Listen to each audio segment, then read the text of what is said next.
ना शादी से पहले ना बी चेक किया जाता है, ना सी चेक किया जाता है, ना एड्स चेक किया जाता है। कजन मैरिज इतनी कॉमन है पाकिस्तान में। अब आप पढ़ाने शुरू करो, फतवे लग जाते। जेनेटिक टेस्टिंग पे कोई तवज्जो नहीं है। कजन मैरिजेस जब आप कर रहे हैं, अगर पंजाब हुकूमत पे मुझे कोई सुन रहा है तो थैलेसीमिया स्क्रीनिंग प्रोग्राम जो है ये हैं, लेकिन लोग उन्हें एग्जीक्यूट नहीं होते।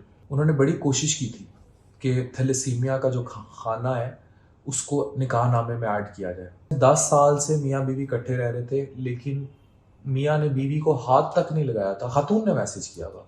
पाकिस्तान से पोलियो इसलिए नहीं जाने दे रहे, इन्हें लगता है पोलियो के कतरे पी लेंगे तो हम जो है हमें मर्दाना कमजोरी हो जाएगी। डॉक्टर साहब, जब भी आपको वीडियो बनाते हैं, कोई भी आप, अभी आपकी एक वीडियो में देख रहा था सेक्सलेस मैरिज, ठीक है, और उस पर आपने खुल के बात की। बड़ा इंपॉर्टेंट टॉपिक है। अब उसका पार्ट 2 भी आ रहा है। मैं वही कह रहा हूँ, बड़ा इंपॉर्टेंट टॉपिक है जो आपने, ये है बहुत ज्यादा। और इसके नुकसान ये हैं कि घर के अंदर वो एक टॉक्सिक बिहेवियर है ना, जो वो खुद तो सरवाइव कर रहे होते हैं, मर्द और औरत, लेकिन साथ जो बच्चे कर रहे हैं, बच्चों के साथ आपके नेबर्स कर रहे हैं, आपका हल्का अहबाब कर रहा है, तो एक पूरी टॉक्सिक लाइफ है। किस तरह बेहतर हो सकती है? कहाँ खराबी है? देखिए, शादी हुई, इतने बैंड बाजे बारात, ठीक है, जो वलीमे पे बैठा होता है दूल्हा दुल्हन को, बारात पे दूल्हा दुल्हन को देख रहा होता है या दुल्हन को देख रहा होता है, उन सबको पता होता है कि ये अब एक बेड का इकोसिस्टम स्टार्ट होने जा रहा है, ठीक है। अब उसने बेडरूम से एक इकोसिस्टम में स्टार्ट होना है। याद रखें, not to be taken it notoriously, उससे एक नस्ल चलनी है, ऐसी है, ठीक है, और वो निकाह के अमल से वो गुजरे लोग। अब उस इकोसिस्टम को ही डिस्टर्ब कर दिया। जब आप उस इकोसिस्टम को डिस्टर्ब कर देंगे तो आपने इंसान की तीसरी अहम तरीन बुनियादी जरूरत को क्रॉस कर दिया, खाना पीना और सेक्स। मेल फीमेल दोनों के लिए। औरत की तो सेक्सुअल हेल्थ पे यहाँ बात है ही नहीं ना, उसकी सेक्सुअल हाइजीन पे बात नहीं।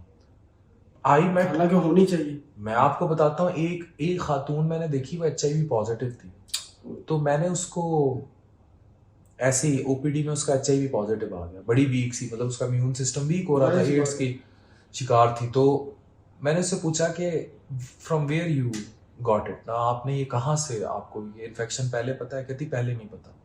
मैंने कहा, उसके हस्बैंड की डेथ हुई थी और उसका हस्बैंड किसी सर्कस पे मोटरसाइकिल चलाता था, and he was involve with जो जिनको हम आम जबान में लोग खुसरे कह देते हैं, कुछ भी।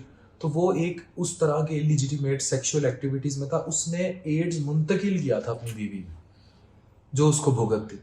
तो ना हाइजीन। मुझे बताएं, कितने पाकिस्तान में पढ़े लिखे घरानों में भी मैं बात करता हूँ, कभी किसी ने टेस्ट किया कि जाके शादी से पहले कम से कम हेपेटाइटिस बी और सी इतनी अछूत नहीं है कि शादी ना की जाए। बी में वैक्सीनेशन लाजमी हो जानी चाहिए स्पाउस की, और HIV तो एटलीस्ट। तो ना शादी से पहले ना बी चेक किया जाता है, ना सी चेक किया जाता है, ना एड्स चेक किया जाता है। अच्छा, फिर कजन मैरिज इतनी दोनों तरफ हाँ। और कजन मैरिज इतनी कॉमन है पाकिस्तान में। अब आप पढ़ाने शुरू करो, फतवे लग जाते। कजन मैरिज से कौन रोक रहा है? लेकिन इतनी ज्यादा कजन मैरिज, जदादे रिटेन करने के लिए, जमीनें रिटेन करने के लिए। मैंने एक खानदान में, ये मैं बिल्कुल बरमला बता रहा हूं, एक फैमिली में मैंने 7 बच्चे देखे जो विल्सन डिजीज का शिकार थे। ये वो बीमारी होती है जिसमें लिवर कॉपर डेपोजिशन स्टार्ट हो जाती है, पूरी बॉडी में कॉपर फिर ज्यादा हो जाता है, एक मादा, और लिवर फिर सुकड़ता है, और यहाँ बच्चों को वो और मसले हो जाते हैं, एटेक्सिक हो जाते हैं, यानी कि न्यूरोलॉजिकल इश्यूज शुरू हो जाते हैं। 3 बच्चे मेरे सामने बैठे, तीनों वर कैंडिडेट ऑफ लिवर ट्रांसप्लांट, ठीक है, और 3-4 बहन भाई जा चुके थे। अब कजन मैरिज भी की, फिर बच्चे पे बच्चा पैदा करने का भी प्रेशर है। मतलब मैंने कहा, और इंटीरियर सिंध में हुआ, इंटीरियर सिंध था, और उन्हें पता था कि जो बच्चा होता है वो मरूसी बीमारी से मार जाता है, पर प्रेशर इतना था। मैंने कहा, हम जंगलों में रह रहे हैं, ऐसा तो शायद ये जो अफ्रीका के जंगल दिखाते हैं, ये जो जाते हैं इधर उधर भी नहीं होता होगा, वो लोग भी थोड़ी सी केयर करते होंगे। जेनेटिक टेस्टिंग पे कोई तवज्जो नहीं है। कजन मैरिजेस जब आप कर रहे हैं, अगर पंजाब हुकूमत पे मुझे कोई सुन रहा है तो थैलेसीमिया स्क्रीनिंग प्रोग्राम जो है ये हैं, लेकिन लोग उन्हें एग्जीक्यूट नहीं होते।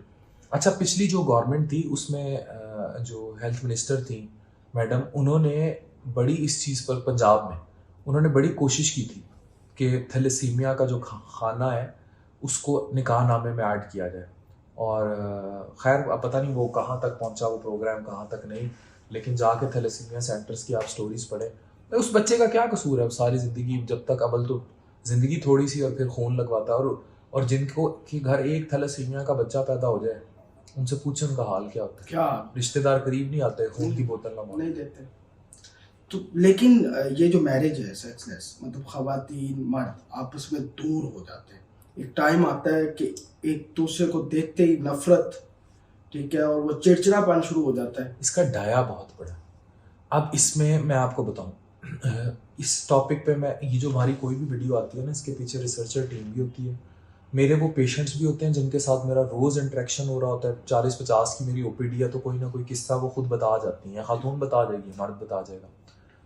देर आर मैरिजेज। अच्छा, इसको बनाने के बाद मेरे इंस्टा और फेसबुक पे बहुत सारी और स्टोरीज आई, मतलब ऐसी स्टोरीज भी आई जिसमें 10 साल से मियाँ बीवी इकट्ठे रह रहे थे, लेकिन मियाँ ने बीवी को हाथ तक नहीं लगाया था, खातून ने मैसेज किया था सिर्फ इसलिए क्योंकि उसने कसम दी हुई थी किसी और को बाहर के मैं नहीं करूँगा। फिर किसी और, ये रियल बता रहा हूँ, मतलब मैं हैरान हो रहा हूँ। No exaggeration. मुझे मैसेज आया था 10 साल से उसने खातून को टच तक नहीं किया था।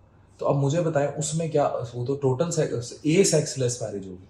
इसी तरह जो ओवरसीज होते हैं वो बाहर चले जाते हैं, इधर बीवियां निरी उनके माँ बाप की खिदमत करती है। ऐसा हर ओवरसीज में नहीं होता, ओवरसीज बड़ी इज्जत भी करते हैं अपनी, लेकिन उनकी सेक्सुअल लाइफ तो तबाह हो जाती है। फिर मर्द बाहर इन्वॉल्व हो जाते हैं। अच्छा, ये नेचुरल है कि 1-2 साल बाद ह्यूमन की बॉडी कंपेटेबिलिटी वो नहीं रहती, और वो चार्म नहीं रहता सेक्स में या मियाँ बीवी के रिलेशनशिप्स में। अब चार्म जिंदा रखना होता है, चार्म जिंदा रखना होता है जैसे यूरोप में रखा जाता है। People go on vacations, people hang out, they do parties, they do everything. अब यहाँ मसला ये है कि बच्चे पैदा हो जाते हैं, औरत लग जाती है बच्चों में, पेट छोड़ देती है, मोटी हो जाती है, केयर नहीं करती अपनी, और बच्चे पागल कर देते हैं। पाकिस्तानी बच्चे भी तो फिर काफ़ी हैं पागल करने के, तो दे डिस्ट्रॉय वुमेन, और फिर कोई सपोर्ट सिस्टम नहीं। तो मर्द जो होता है वो फिर बाहर कहीं इन्वॉल्व हो जाता है। जब वो हो जाता है तो उसकी नीड्स बाहर पूरी होने लग जाती हैं। फिर वाइफ के साथ उसका वो इंटरेक्शन नहीं रहता जो पहले था या शादी के पहले 1-2 साल था। अच्छा डॉक्टर साहब, आपकी इन तमाम बातों से, आपकी उस वीडियो से नतीजा ये निकलता है कि प्रेशर के साथ बच्चा नहीं पैदा करना, इंजॉय करनी चाहिए। जब तक आप अपनी लाइफ इंजॉय कर रहे हैं, जब आपको चाहिए बच्चा तब आप प्लान करें, उससे पहले नहीं। यही है। हाँ, इस पर जो है मैं ये मेडिकल पर्सपेक्टिव से बता रहा हूँ, for spiritual, mental and physical health. ठीक है, फतवे के पर्सपेक्टिव से नहीं बता रहा जो हमें सुन रहे हैं। अल्लाह ताला ने आपकी बॉडी के हिसाब से आपको रहने का कहा हुआ है। ये उलमा कराम अगर वो कोई हदीस लाएंगे तो वो खैर काउंटर में चले जाएंगे, चीजें वो चलती रहेंगी, लेकिन हम जो बात कर रहे हैं मेडिकल, वो मेडिकल बात कर रहे हैं। सारी जो बात है इंसानी सेहत के हवाले से बात करें, और इस्लाम ने तो बकायदा इजाजत दी हुई है। कंट्रासेप्शन पे बड़ी डिबेट है ना, बिल्कुल ऐसे जैसे पोलियो पे डिबेट है। मतलब पाकिस्तान से पोलियो इसलिए नहीं जाने दे रहे, इन्हें लगता है पोलियो के कतरे पी लेंगे तो हम जो है हमें मर्दाना कमजोरी हो जाएगी। मर्दाना कमजोरी is in the brain, it's not. अब मसला ये हम सोचते ही वहां से हैं जहां से इनको लगता है मर्दाना कमजोरी होती है। मर्दाना कमजोरी इज इन द ब्रेन।